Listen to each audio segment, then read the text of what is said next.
Motivation.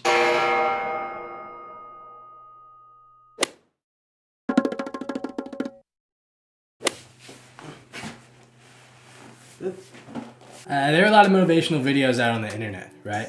There's this one. You can't jump, you can't dribble, This one. Now, when I quit my job and decided to build my own business online, I was This one. I see chicken and don't want to eat fried chicken. They always made me feel a little bit uncomfortable. I don't know what it is. I don't know if it's like the overproduction or the music or like the completely dramatic, but I don't know. I never trusted them. They made me feel uncomfortable. That being said, that's precisely what I'm about to do. Stripped down, the topic I want to talk about is a lot more so about staying in a healthy state of mind while you're doing something that is insurmountably difficult. That's kind of the case with me and YouTube right now, because here's the thing. I'm trying to build an audience on an online platform, and online I've not really associated with anybody like at all. Like, I have an Instagram and a Facebook and a Snapchat and all that shit, but I don't use any of it. So building an audience when you're like that, when you don't really have much of anyone associating with you because they all assumed you were probably dead or something, that's a difficult task, right?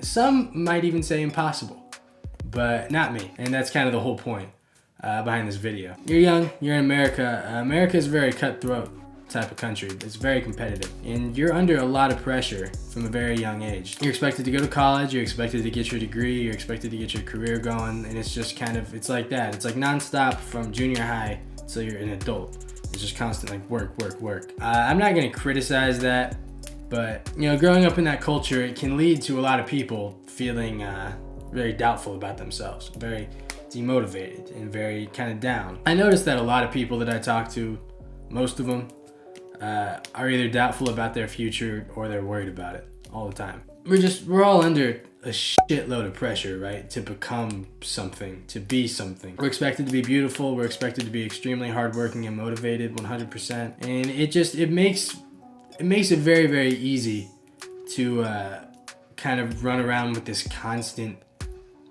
anxiousness, this constant anxiety of, you know, what if I fail? What if I can't pull it off? What if blah, blah, whatever it is, whether you want to be like me and you're a YouTuber and a writer, or if you're someone who's complete opposite from me, who's like an accountant or wants to be like a scientist or something.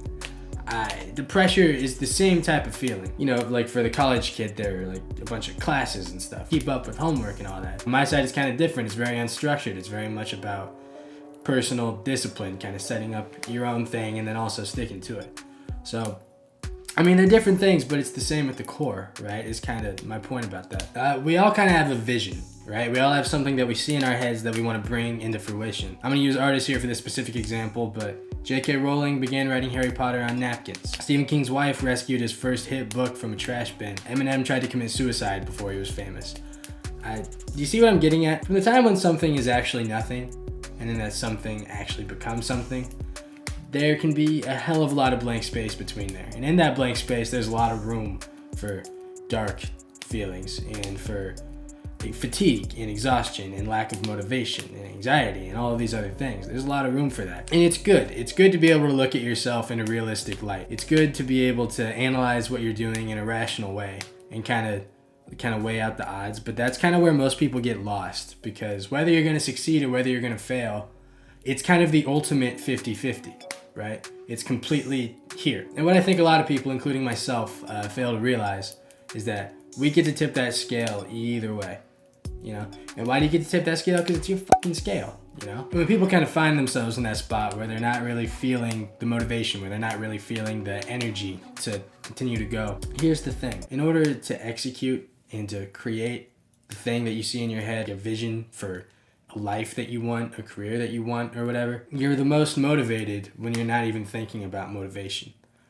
And what I'm talking about is losing yourself in the moment. And it couldn't even be the moment that you get it. It's just the moment of like trying to achieve that thing. Like for example, with me, when I was writing the first draft of my book, the best bits of that are all me when I'm not thinking about the 12 million other things that I'm usually thinking about when I'm working on something. Or even with this video, I'm not even perfectly there right now, but anytime I shoot a video, the best bits and the best clips when I'm not thinking about shit except what I'm shooting, except for what I'm saying. You don't have the time to sit back and look at what you're doing, be like, wow, what I'm doing is it's so amazing that I'm making it real. I saw it in my head and now it's real. You're not even thinking about that. You're doing it, right? That's just, you're kind of like your spirit or your soul's way of telling you that you're doing the right thing. So when you're feeling not motivated, then maybe you're just kind of in an in-between spot, you know? If you're like me and you tend to think a lot just about literally everything, anything and everything, I kind of look at it as it's kind of like mazes, right? Every single morning when I wake up, I have to navigate my way through each and every one of those mazes until I can get into that moment. Then once I'm in that moment, then I can make it and it can come into light and it can be good. It can be what I wanted it to be. I get through that and I lose myself in the moment and I make something that I think is awesome. The great thing about that part is, while it does suck that those fucking mazes are there, I hate mazes personally. Mazes are so stupid. Why would you ever walk into a maze? The great thing about it is they're the same every single time. All you have to do is learn. Maybe you don't get through the maze one day. You never get through it. You go to bed miserable. Guess what? When you wake up the next morning, it's gonna be the same maze. There's gonna be nothing different. So you can learn, you can memorize. You explore, you learn, and you apply. These are just traps that you made for yourself. And where I think a lot of people get lost, like on this too, on about like the things that are standing out to them that bother them and that hold them back from getting in the moment and actually creating the great thing that they're working on. Where I think people get lost is because they kind of see feelings like that and thoughts like that, mental states like that, they kind of see it as like an obstacle, like something you climb over. Then once you're over it, you keep going and then you leave it behind you and then it's done. It's not like that. Once you go to a certain dark place in your mind, it's never gonna go away.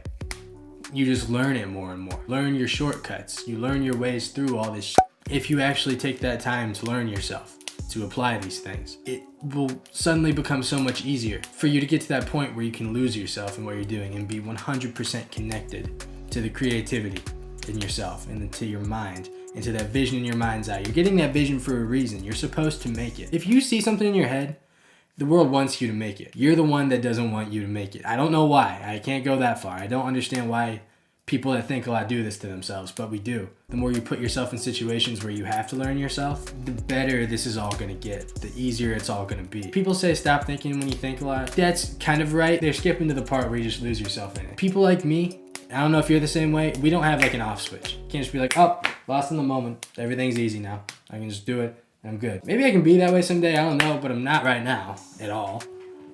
It's almost like think more.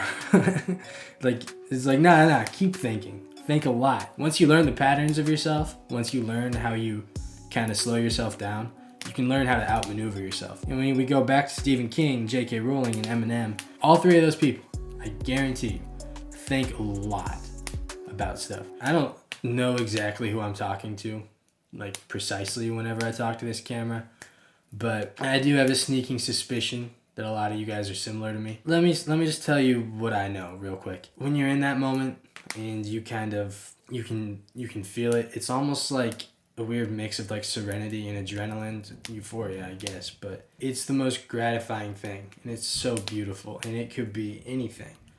Like I know I've said this before, but it doesn't apply to just me, to just someone who's creative, quote unquote creative. All humans are creative. We all create shit all the time. So this really applies to everybody. Once you're at that point where you're back from the moment and then you can see that entire journey, all of those things, actually was leading to something, it just makes it mean that much more.